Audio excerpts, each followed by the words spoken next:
Hallelujah. Magandang tanghali po sa ating lahat. Hi.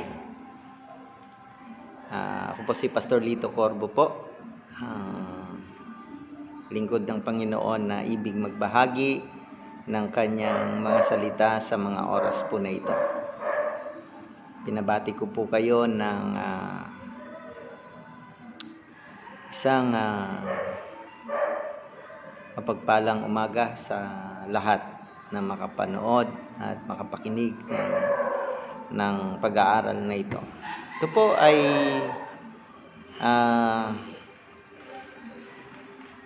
matagal-tagal ko na rin pong hindi na ituro sa mga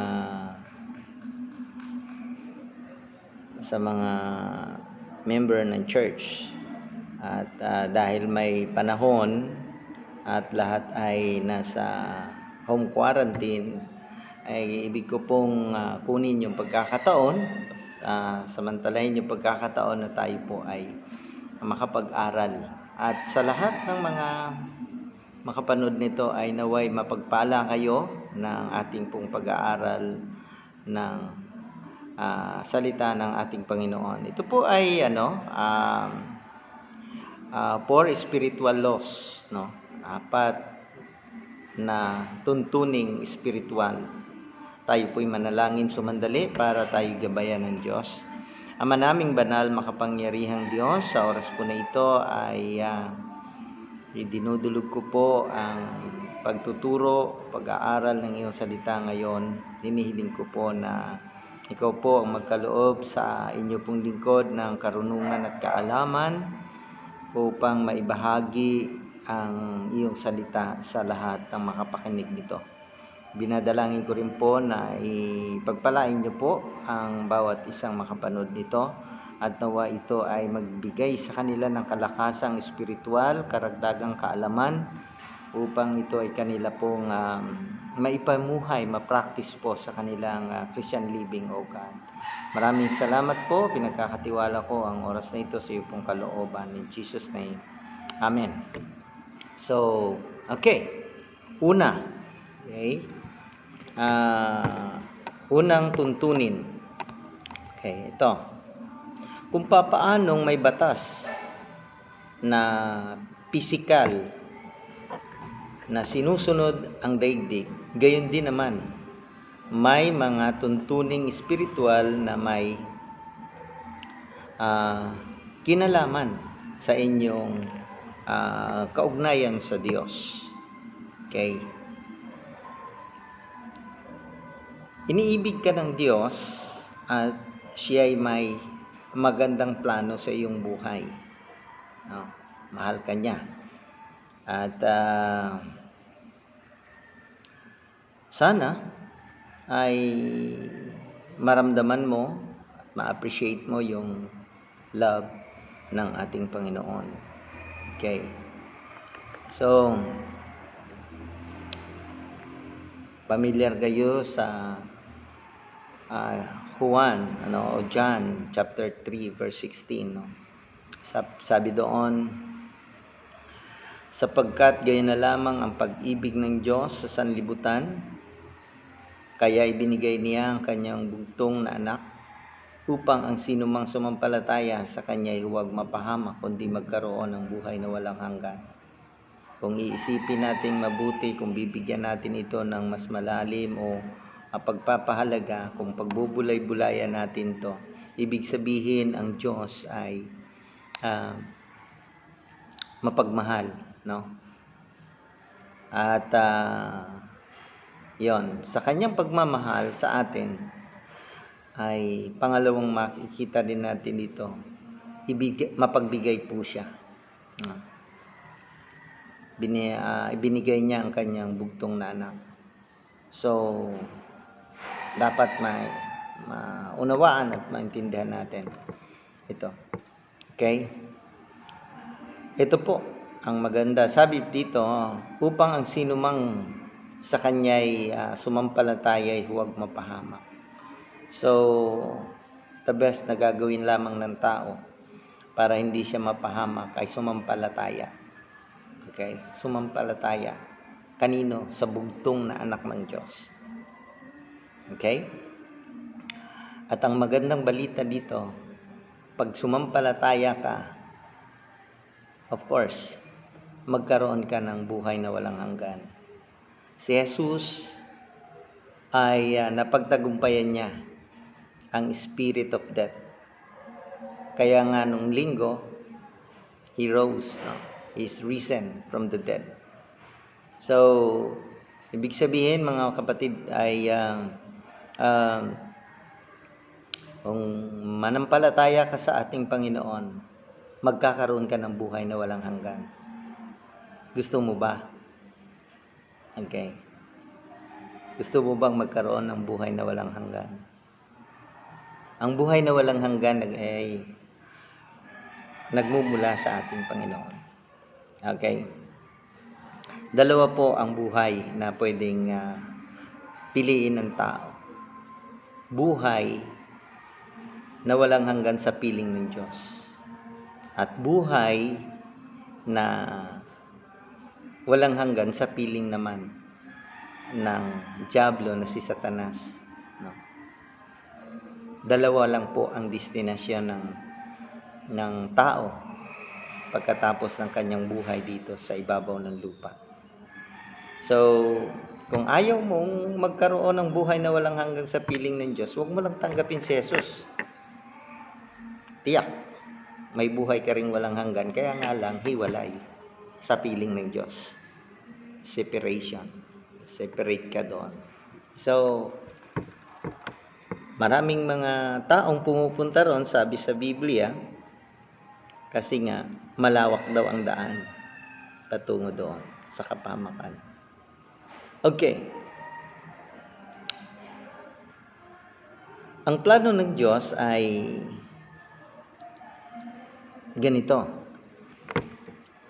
Sa aklat ng Juan,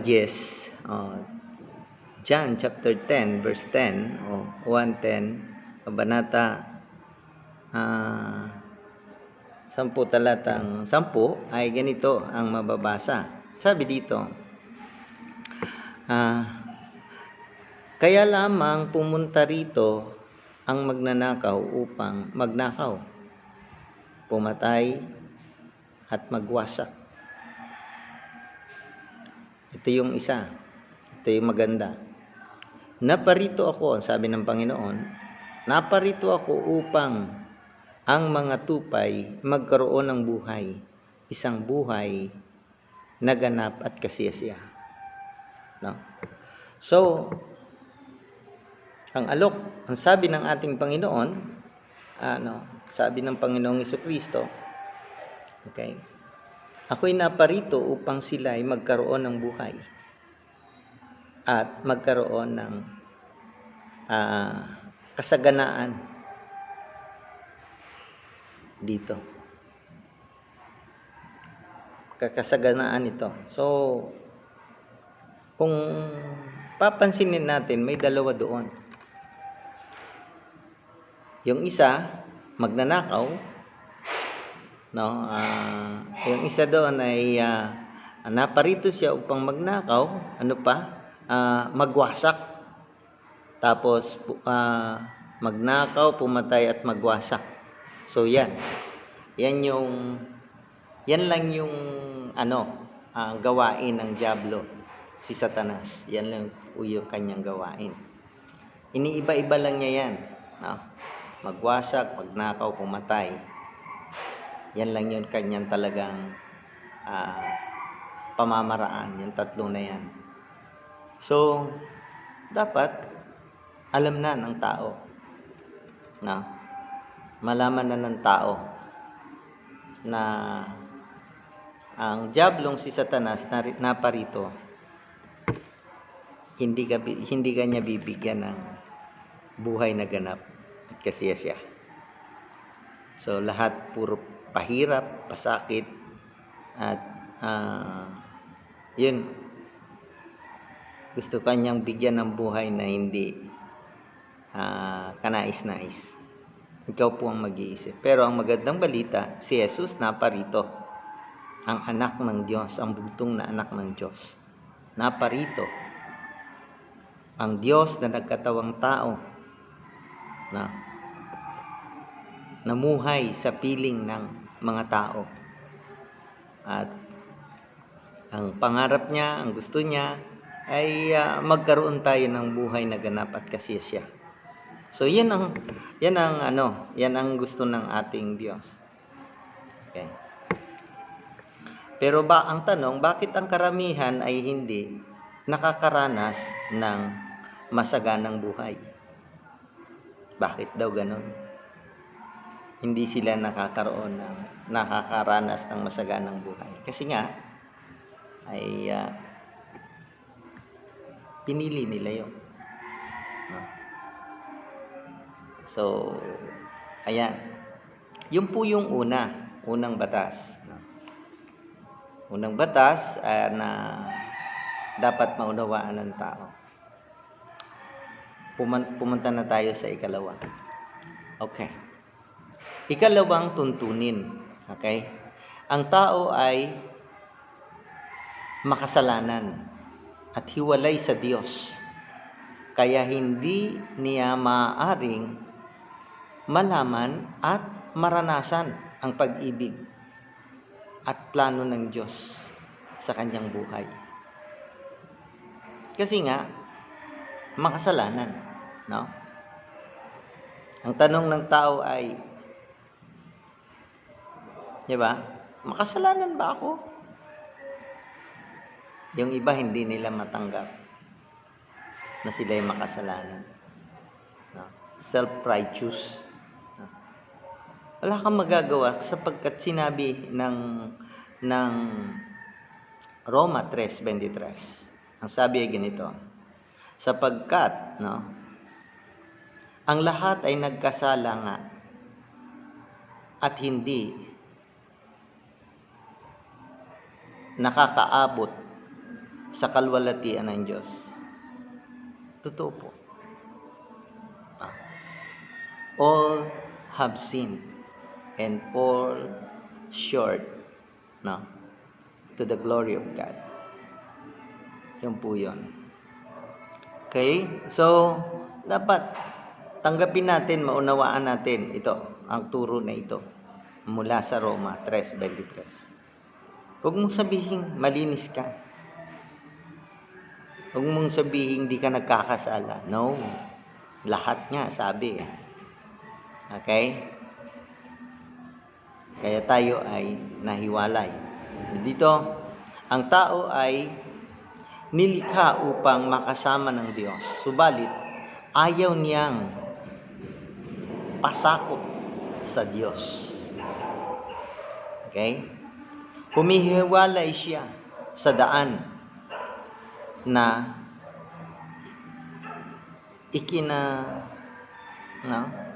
ikinasira ng pakikisama niya sa Diyos.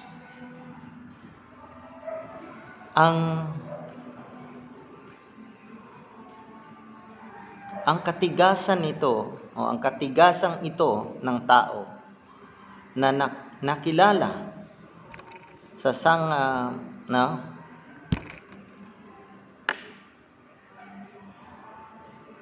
nakilala sa tahasang pagsuway o pagwawalang bahala at nagpatunay na tinatawag ng Biblia na kasalanan. Sumuway ang tao sa kalooban ng Diyos, sa gusto ng Diyos. Kaya doon nagsimula. At lahat ng tao dahil doon ay napapahamak dahil sa pagsuway. Okay? So,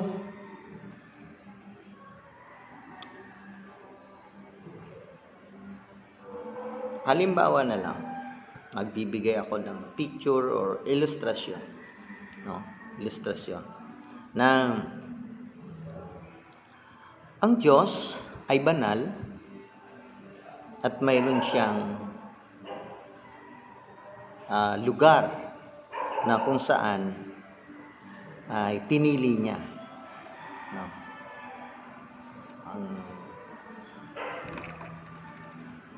Ang tao naman, makasalanan. At may lugar para sa kanya. Kaya, hindi siya makaabot sa lugar na inilagay ng Diyos. Ang sabi ng Roma 6:23, sapagkat ang kabayaran ng kasalanan ay kamatayan. Okay? Kamatayan. Ito yung kamatayang espiritual, no? Pagkahiwalay sa Diyos. Dahil nga nagkasala ang tao. Okay? Kaya, anumang pagsisikap o anumang pag-ano ng tao, pamamaraan ng tao, hindi makaabot doon sa pamantayan ng Diyos. No? Kaya, alam niyo yung tao, mahilig gumawa ng paraan yan eh. Mahilig gumawa ng diskarte. Yung tao. So, nung January, sa buong akala nila, ay pagka maging deboto sila at magpipinitensya sila o ano man ang kanilang inaano, yung pag-aalay nila para sa Diyos, akala nila ay makakaabot na sila. Pero hindi eh. Pagkos ang dulot patuloy nung kanilang mga ginagawa ay nagagalit tuloy ang Diyos sa mga tao. Kasi ginagawa na naman nila yung hindi gusto ng Diyos. Hindi pa ba sapat si Jesus para sa iyo? So, ginawa na ng Panginoon. Kaya nga sinabi ko nung nakaraang video ko nakadiskwento tayo ngayon. Nakadiscount tayo sa kasalanan, kumbaga. Kasi kung wala yung home quarantine, maraming mga tao ang nagpapapinitensya, nagpapapako sa krus, no? Which is insulto yun sa Diyos. No? Iniinsulto nila ang Panginoon.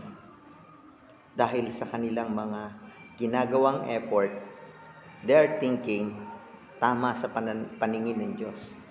But hindi ganon. So, sana ay maunawaan. Okay.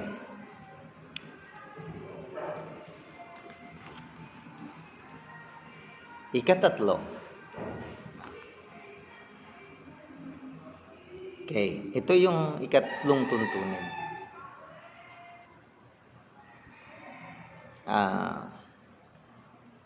Okay. Si Kristo ang tanging lunas sa kasalanan ng tao. Okay? Sa pamamagitan niya ay malalaman mo ang pag-ibig at plano ng Diyos sa iyong buhay. Through Jesus, Okay. Sa pamamagitan niya. Hindi sa religion, Hindi sa idea mo. Hindi.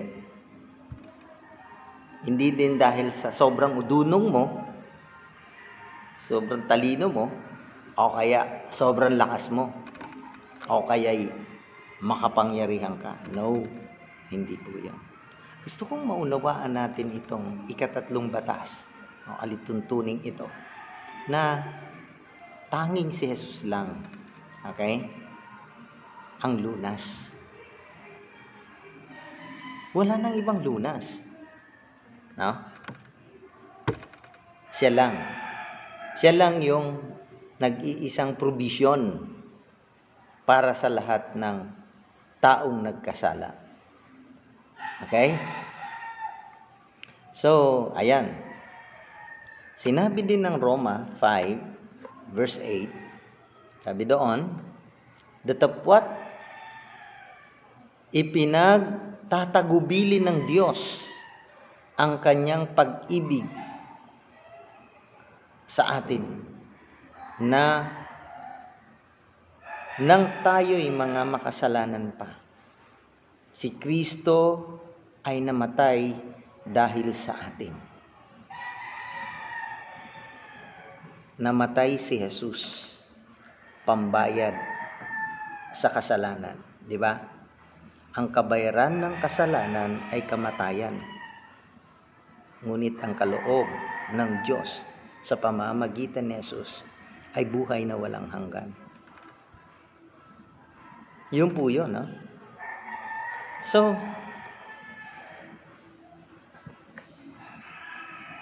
hindi mo kailangan ng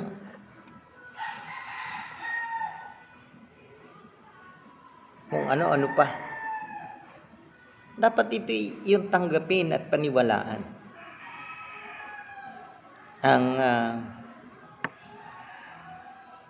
Ang ginawa ni Jesus para sa iyo. Hindi niya sinabi dito na, tularan mo ako, magpapako ka rin sa krus, magpenitensya ka. Dahil kabayaran ng kasalanan, kamatayan. No? Mamatay ka rin. Tapos mabuhay ka.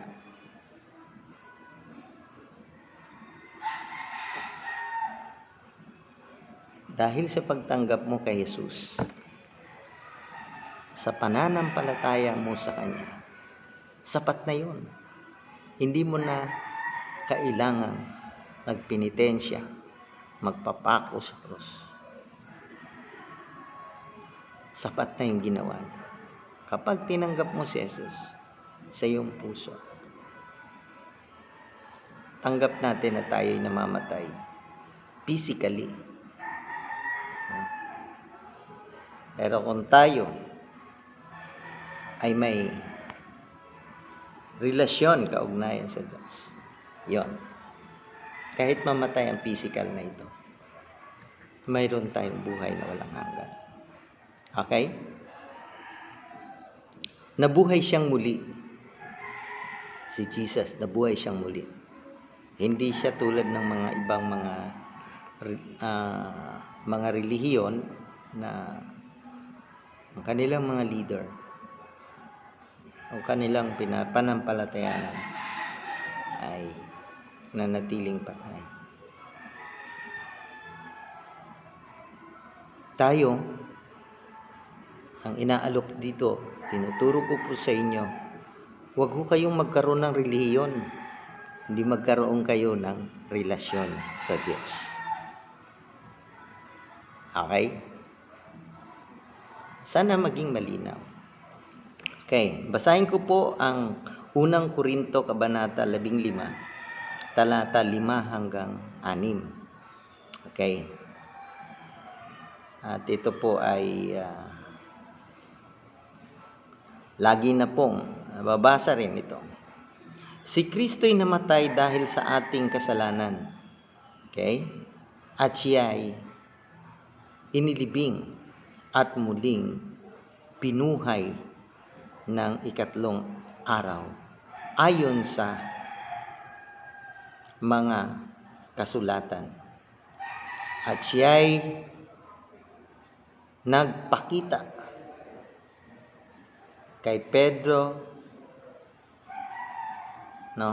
saka sa yung kanyang mga naging kasama, yung kanyang mga alagad. Pagkatapos ay nagpakita sa mahigit na 500 kapatiran, mga kapatid. So, sa panahong iyon ay marami pong naka-witness. Si Jesus ay nabuhay muli. So, di ba magandang balita? Na-overcome niya yung kamatayan.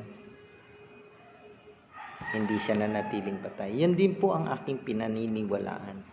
Kaya hindi ako natatakot mamatay kasi pag namatay ako, ay wala na akong problema. Pupunta na ako sa inihandang kaharian ng Diyos sa tamang panahon. Ano po yun? Okay. Siya ang tanging daan tungo sa Diyos. Walang dating daan, bagong daan. Si Jesus lang ang daan. No? Si Jesus lang. Sa Juan 1:14, sa Juan 14:6, no? Ganito. Okay. Sinabi sa kanya ni Jesus, ako ang daan. Sino daw ang daan? Si Jesus, sabi niya Si Jesus ang nagsabi, ako ang daan. Kaya huwag ka nang pumunta doon sa dating daan. Kay Jesus na. Sabi niya, ako ang daan, ang katotohanan. Kung naghahanap ka ng katotohanan, no? Si Jesus lang din yon. Ginugulo ng mga tao. Ano ba talagang totoo? Ang dami-daming relihiyon sa Pilipinas. Sa iba't ibang bansa, may iba pang relihiyon. No? Ano ba talaga ang katotohanan para sa kaligtasan ng ating kaluluwa? Si Jesus lang ang katotohanan. Ito pa ang karugtong. At ang buhay. Kung gusto mong magkaroon ng buhay na walang hanggan, kay Jesus din magmumula. Siya yun, giver of life. Okay? Maintindihan natin ito. Hindi po religion. Hindi yung kasipagan mo, kabaitan mo, pagkakawang gawa mo. Hindi yun. Ang pagkakawang gawa, paggagawa ng mabuti, resulta na lang yun sa iyong pakikipagrelasyon sa Diyos. Kaya nakakagawa ka ng mabuti, no? Nakakapamuhay ka, nakakapagtulong ka sa iyong kapwa dahil yun yung bunga, result o yun yung fruit, no, ng iyong pakikipag-ugnayan sa Diyos. Okay. Buhay, sabi doon, siya ang daan, katotohanan at ang buhay. Sabi doon, sino man ay di makaparoroon sa Ama, kundi sa pamamagitan ko. Eto pang isa. May mga turo na diretso sila sa Ama at hindi na nila kailangan si Jesus. Paano ka pupunta sa Ama? Si Jesus nga lang ang daan at ang buhay. Diretso ka sa Ama,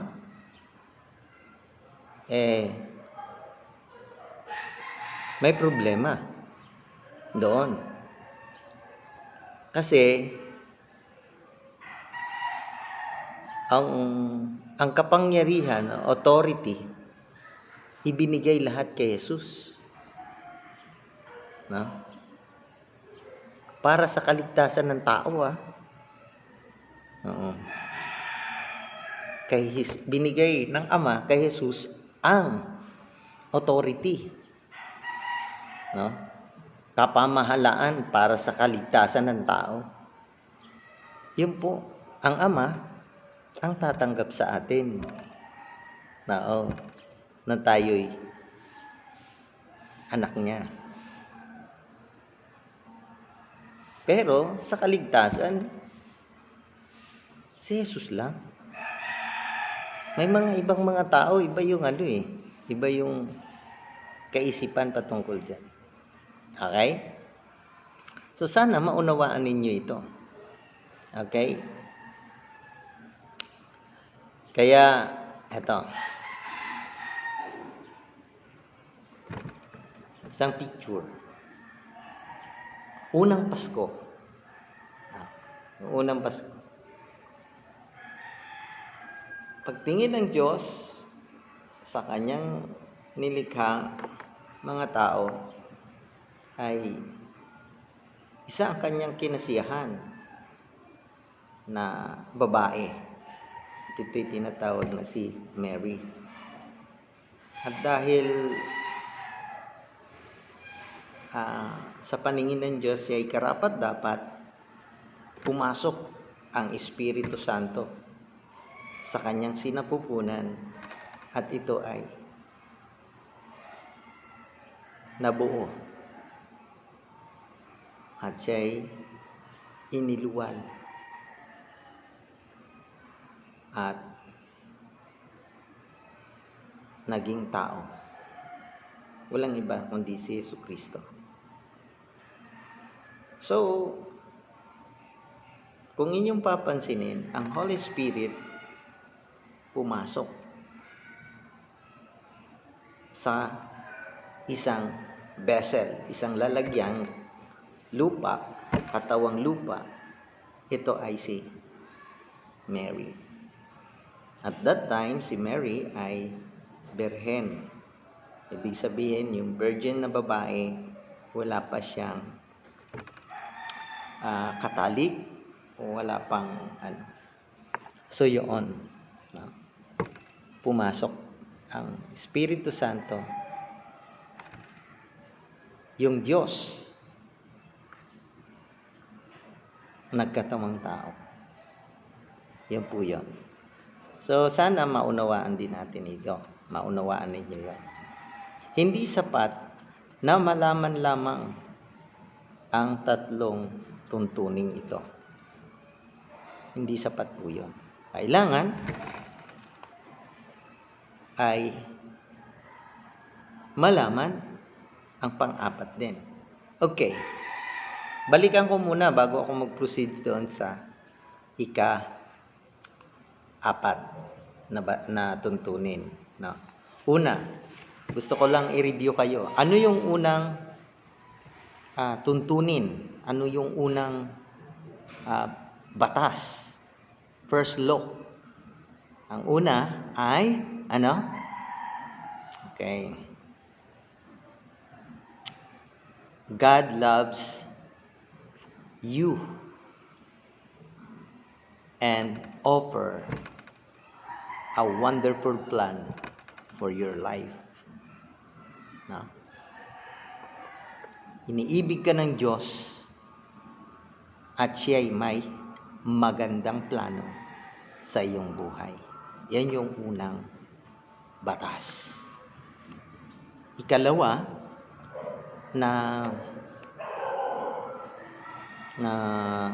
okay? Ba? Ang ikalawang tuntunin ay ito. A man is sinful o yung makasalanan, no? And separated, hiwalay, no?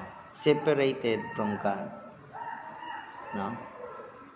So, yun yung and he cannot know, hindi niya malalaman no? And hindi niya ma-experience ang pag-ibig, no? Yung God loves and plan for his life. Dahil nga sa makasalanan ang tao. Ang tao ay makasalanan at nahiwalay sa Diyos. Yun yung ikalawa. Okay? Kaya hindi niya malaman kung ano yung plano ng Diyos talaga sa buhay niya. Ano ba yung purpose in life? Okay. Pangatlo ay si Jesus ang tanging lunas. No? Jesus Christ is God only provision for man's sin. Through Him, you can know and experience God's love and plan for your life.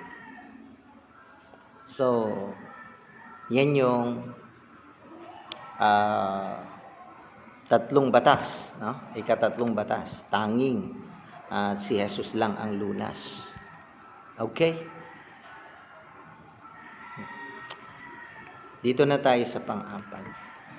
Ang pang-apat na tuntunin, no, batas, tuntunin, okay? Kinakailangan nating tanggapin si Jesucristo na ating tagapagligtas at Panginoon. Okay? Saka lamang natin malalaman at mararanasan ang pag-ibig at plano ng Diyos sa ating buhay. Yun yung pang-apat. Anong kailangan? Tanggapin. Hindi iwasan o hindi tanggihan, kundi kailangan tanggapin. Ito hindi matanggap ng tao. Maraming mga tao hindi matanggap eh. Ewan ko ba kung bakit. Bakit di mo kailangan tanggapin si Jesus? Yung iba, sabi nila si Jesus daw ay tao lang. Nagkakamali kayo. Nagkakamali ang marami. Kung tao lang ang pagkakakilala nyo kay Jesus, hindi ko alam kung paano kayo magkaroon ng buhay na walang hanggan. Kung tao lang siya. So kung maintindihan nating lahat, 100% siyang tao, pero 100% siyang Diyos.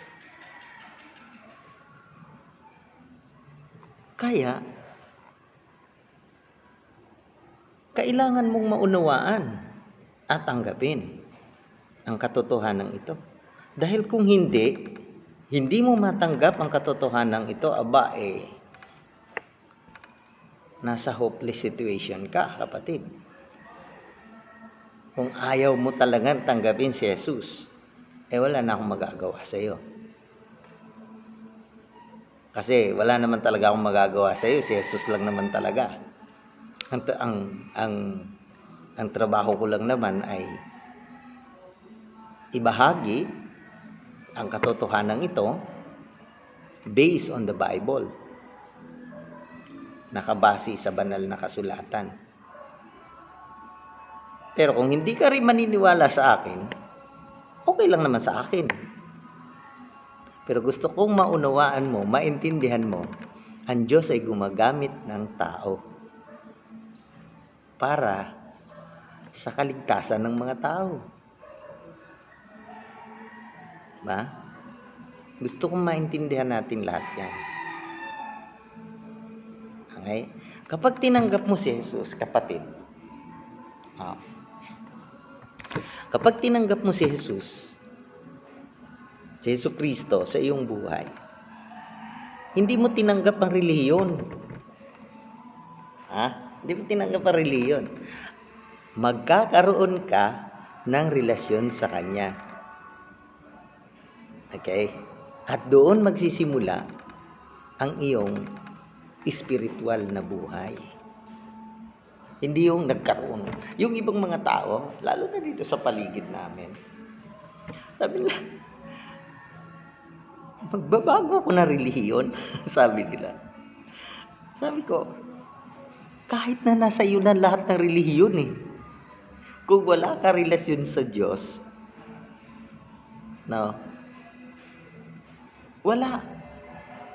walang kabuluhan. Okay? So, yan, Ang sabi dito, okay, ang lahat kasi ng pag tinanggap mo si Jesus, you became a son of God. Kailangan nating tanggapin, Kailangan nating tanggapin ang Panginoong Jesucristo. Okay. Ang sabi ng unang Juan, verse 12, ay ganito. Okay? Datapwat ang lahat ng sa Kanya'y nagsitanggap, no, ay pinagkalooban niya sila ng karapatang maging anak ng Diyos. Sa makatuwid bagay ang mga nagsisampalataya sa kanyang pangalan. Nagsisampalataya.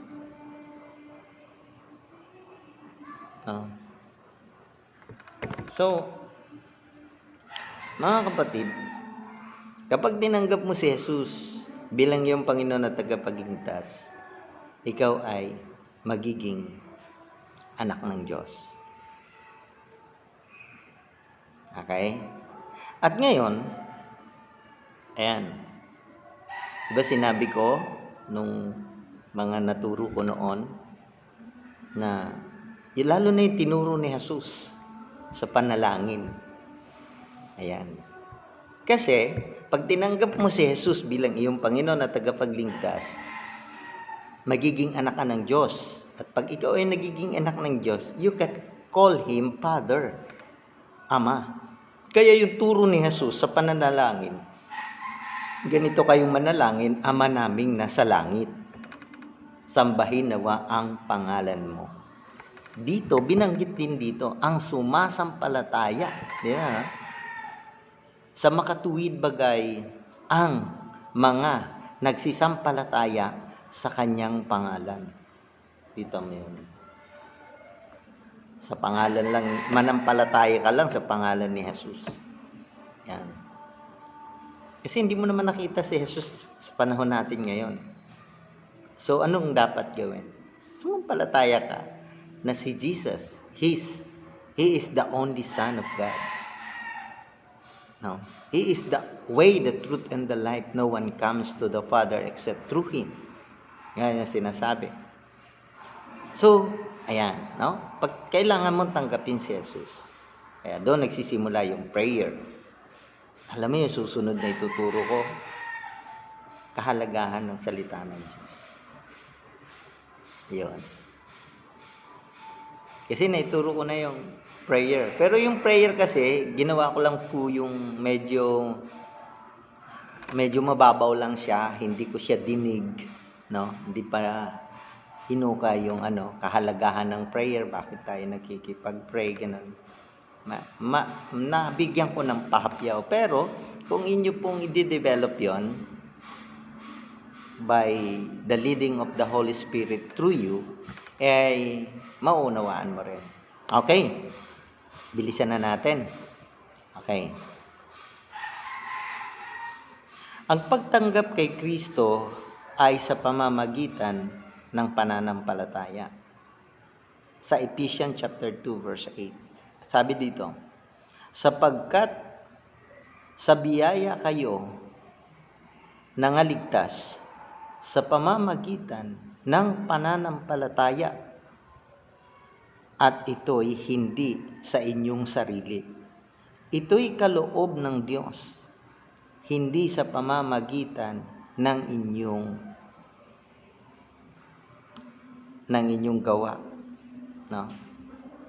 Hindi sa pamamagitan ng mga gawa, upang ang sinuman ay huwag magmapuri, huwag magmalaki. Yan ang sinasabi ng Ephesians chapter 2, 8 and 9. Basahin ho ninyo para makita ninyo. Okay.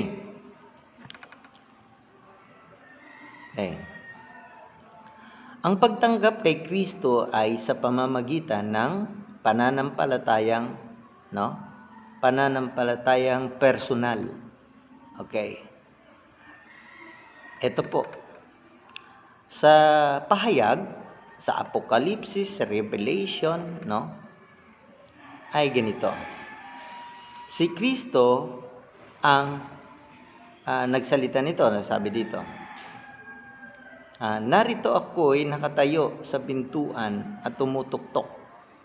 Kung ang sino man ay duminig sa akin, sa aking tinig, at magbukas ng pinto, ako'y papasok sa Kanya.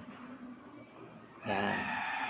Matagal nang kumakatok si Jesus sa puso mo. No? Kaibigan. Kaya lang, hindi mo pa pinagbubuksan. Kailangan buksan mo ang pintuan ng iyong buhay, yung puso mo, at paupuin mo si Jesucristo sa trono ng iyong buhay.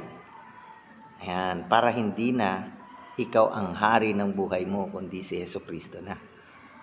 Yun po yun, no? Okay.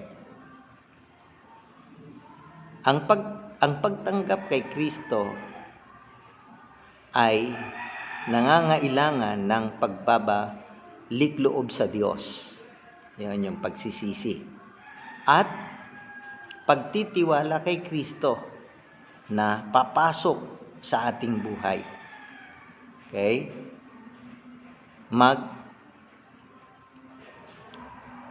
Papatawad sa ating mga kasalanan at babaguhin ang ating buhay ayon sa kanyang kalooban. Ang malaman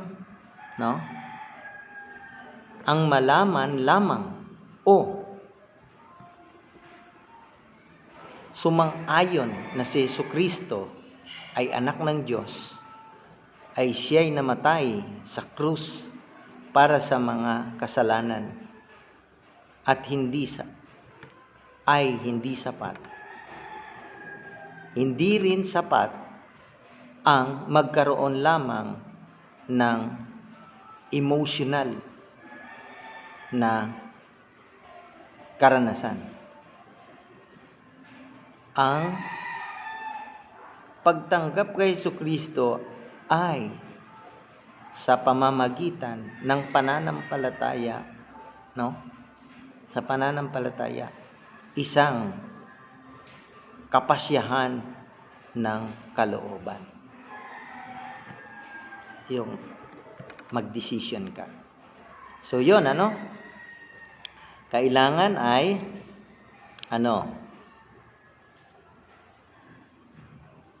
si Jesucristo dapat ay nasa ating puso.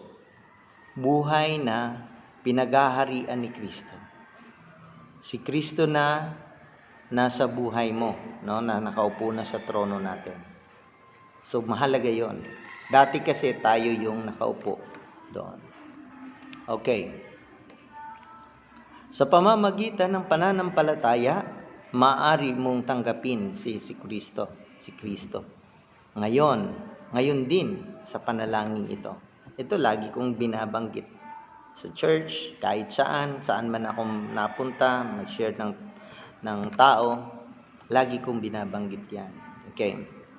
Alam ng Diyos ang katayuan ng inyong puso at hindi niya pinapansin ang paraan ng pagsasalita, kundi ang nilalaman ng iyong puso. Ang sumunod ay isang mungkahing panalangin lamang. Suggestion na prayer. Okay? So, sumunod kayo sa ganitong panalangin.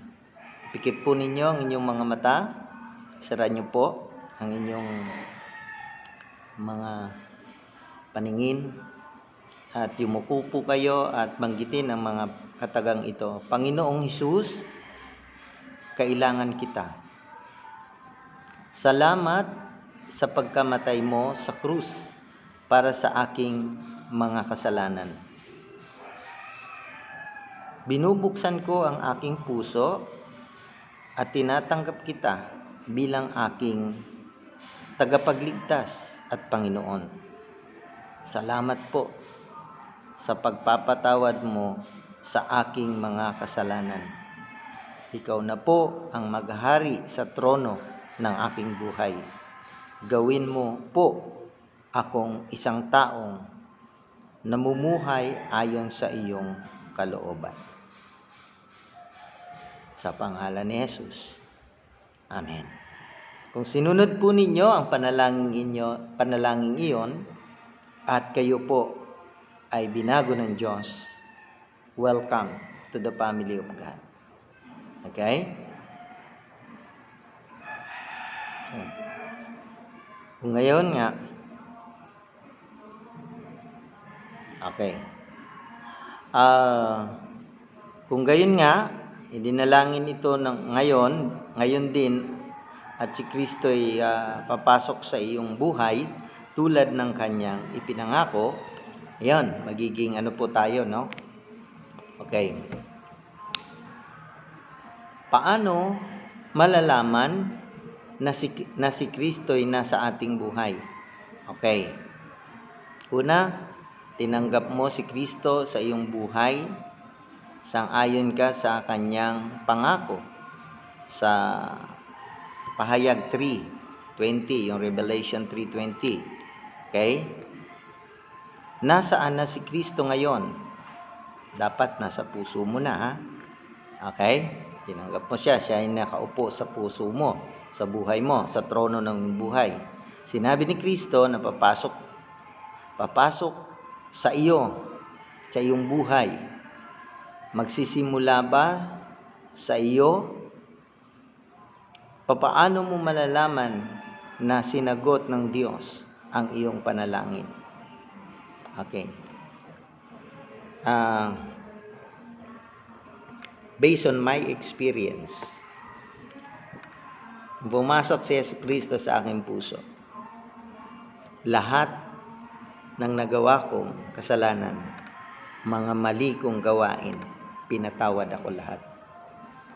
Dati po ako naninigarilyo, nawala na po yun. Dati po akong nagsusugal, nawala na rin po yun. Manginginom po ako, nawala na rin po yun. Manginginom ako ng alak. No? At kung ano-ano pa, naging user po ako, naging drug addict po ako. Naranasan ko ding mag-push nung araw.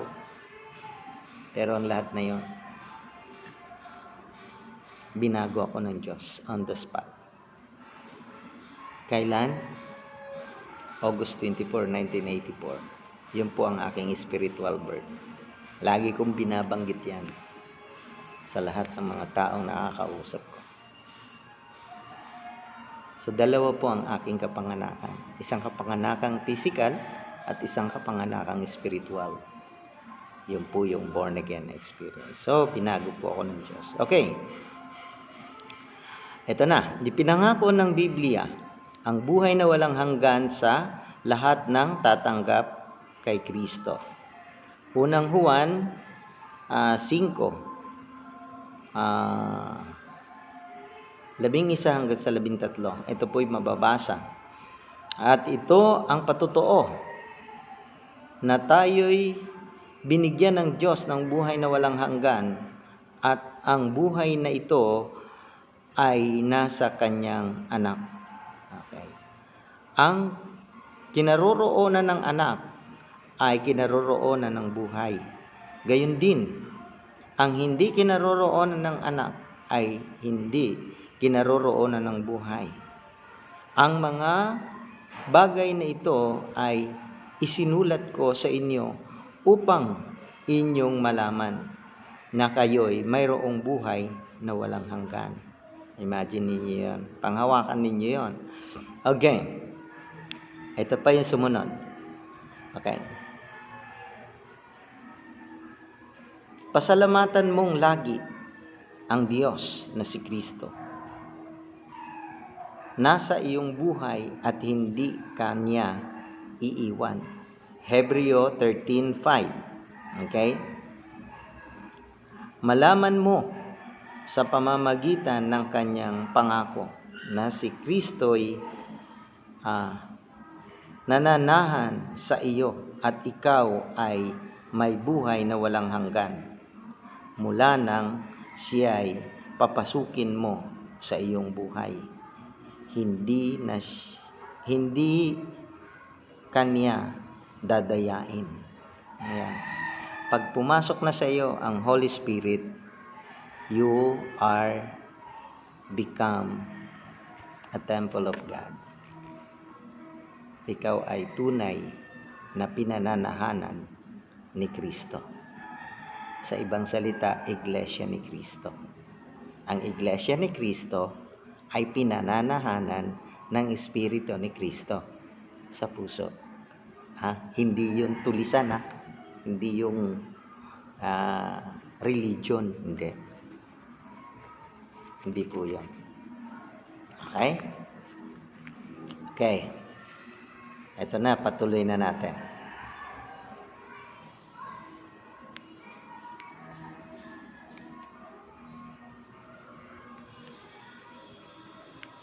Huwag umasa sa pakiramdam, Huwag kayong umasa sa inyong mga pakiramdam. Okay. Ang pangako ng salita ng Diyos ay hindi ang ating pakiramdam, ang ating batayan. Ang Kristiyano ay nabubuhay sa pananampalataya. Okay? Pagtitiwala sa Diyos at sa kanyang salita. Ayan na yung salita. Okay? Mayroong mga may mga ibang tao kasi hindi naniniwala sa salita ng Diyos. Wala tayong magagawa sa kanila doon. Okay? Okay?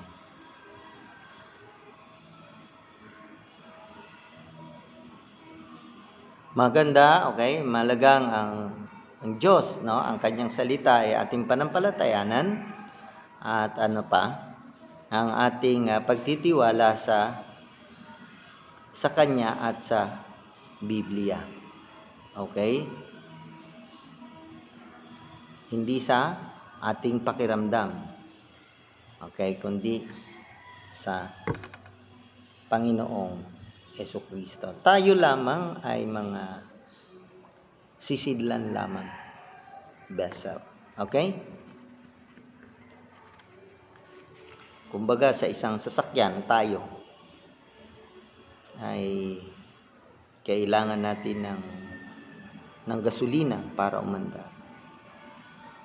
Kung ang isang sasakyan. Sa tao, kailangan natin ang Espiritu, Holy Spirit ng Diyos pumasok sa atin para tayo maging Kristiyano. Kung wala si Kristo sa puso mo, hindi ka Kristiyano. No Christ ka. No Christ. Ang Kristiyano ay yung pinanahanan ni Kristo. Okay? Sana maintindihan niyo. Okay?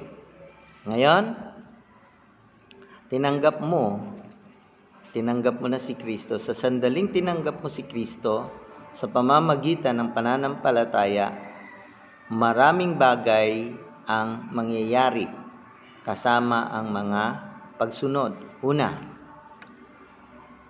si Kristo ay pumasok sa iyong buhay. Okay? Binasa natin kanina sa pahayag at sa Colossians 1:27. Pangalawa, pinatawad na ang iyong mga kasalanan.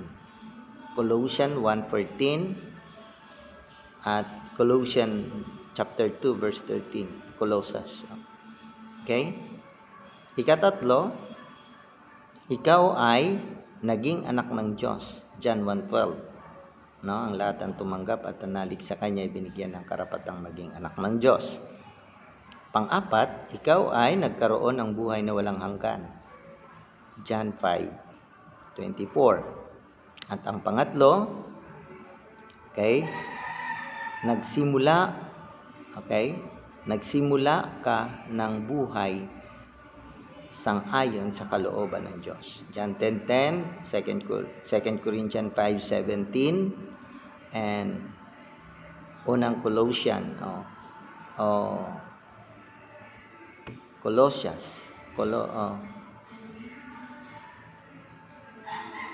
Thessalonica. Okay, sa Thessalonica 5:18. Mayroon ka ng magkaroon mayroon pa bang ibang mga bagay na hihigit pa sa mga tinanggap kay Kristo, tumanggap kay Kristo? Nais mo bang pasalamatan ang Diyos ngayon din sa ginawa niya sa iyo? Sa pagpapasalamat mo sa Diyos,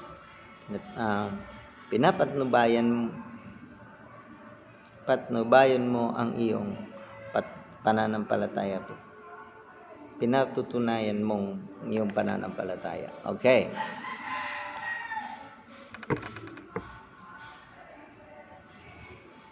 Mga mungkahi sa paglago sa buhay Kristiyano. Mga suggestion to, mungkahi para tayo lumago. Ay ganito. Ang paglago sa buhay Kristiyano ay bunga ng pagtitiwala kay Kristo. Ang matuwid na buhay sa pananampalataya. Galatia 3:11. Ang buhay na may pananampalataya ay nakatutulong sa iyo upang patuloy na ipagkatiwala mo sa Diyos ang bawat bahagi ng iyong buhay at upang gawin ang mga sumusunod. Manalangin, ito yung binanggit ko, manalangin araw-araw. Basahin ang Biblia. Yan, magbabasa na tayo ng Biblia. Yung kahalagahan ng pagbabasa ng Biblia. Sundin ang Diyos tuwina. Okay? Pagpapatotoo para kay Kristo sa pamamagitan ng iyong buhay at salita. No? Ipagkatiwala ang bawat bahagi ng iyong buhay sa Diyos. Magpasakop sa kapangyarihan ng banal na Espiritu Santo. Ito ang isa din po ito. Okay? Mahalaga ang pagdalo sa pagtitipon ng mga mananampalataya. Ito yung fellowship. No? Dumalo ka sa worship service. No? Ito'y pananambahan. No? So, yan. Ang sabi ng Hebreo 10:25, ito'y sinasabi,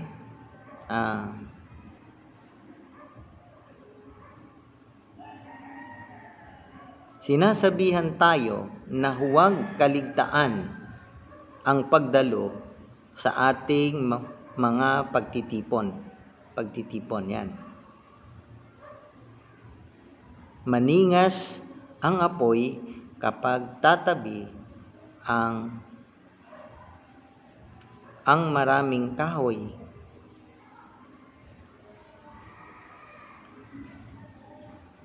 Ihiwalay mo ang isa at mamamatay ang dingas nito. Gayon din naman ang kaugnayan mo sa ibang mga mananampalataya. Kung hindi ka pa kaanib ng isang simbahan, huwag mong hintayin anyayahan ka pa. Okay? Magkusa kang dumalo sa isang sambahang Kristiyano. Ang sinasamba at ang salita ng Diyos ang ipinangangaral. Simulan mo sa darating na linggo ang palagiang pagdalo. God bless you. Brothers and sisters in the Lord. God will bless you. I believe. I declare in the name of Jesus, pagpapalain ka ng Diyos kung ito ay iyong susundin. Sa pangalan ni Jesus, Amen. Amen. Panginoong Diyos, kilala mo kung sino po ang mga taong tumanggap at nanampalataya sa iyo sa mga panahong ito. Please, Father, In the name of Jesus and to the power of the Holy Spirit. Kaugnayin mo po ang mga tao naghahanap sa iyo, dumudulog sa iyo. Ikaw po ay kanilang maranasan ayon sa iyo pong disenyo at plano, sa iyo pong kaparaan. Salamat po, Diyos. Pinagkakatiwala ko sa iyo ang lahat ng ito. Sa pangalan ni Jesus. Amen. God bless.